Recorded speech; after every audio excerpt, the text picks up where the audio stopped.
ప్రార్థన. సర్వోన్నతమైనటువంటి మా మంచి యేసయ్య, ఆశ్రయ దుర్గము, విమోచకుడవు, స్తుతికి పాత్రుడవు, స్తోత్ర అర్హుడవు, ఆల్ఫా ఒమేగా అయిన మా మంచి తండ్రి, నీకు వందనములు ప్రభువా.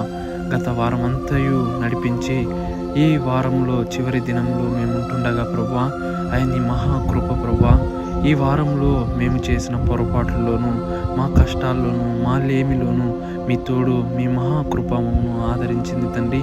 ఈ ఆదివారపు సమయమున మేము ప్రార్థించుకొని ఈ రోజును ప్రారంభించుచుండగా మీ మహాకృపను దయచేయ ప్రభువా.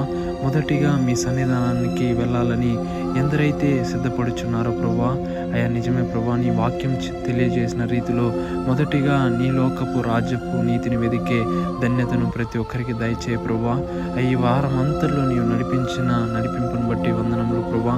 నీ సన్నిధానానికి కుటుంబంగా వెళ్ళి ఎందరైతే మీకు ప్రార్థించుకొని నీవు చేసిన మేలును బట్టి మిమ్మల్ని స్తుతించబోచున్నారు, నీవు చేసిన అద్భుత ఆశ్చర్య కార్యాలను బట్టి కృతజ్ఞత స్తుతులు చెల్లించబోతారు, ప్రతి ఒక్కరిని జ్ఞాపకం చేసుకో ప్రభువా. నా బిడ్డలు సన్నిధానానికి రాలేదే అని చింతిస్తున్న వారి ప్రార్థనను విను ప్రభువా. నా తల్లిదండ్రులు మారాలని చింతిస్తున్న వారి ప్రార్థనను నీవు విని తండ్రి, వారి ప్రార్థన యావత్తుకు జవాబు దయచేసే నిజమైన దేవుడు మీరే ప్రభువా.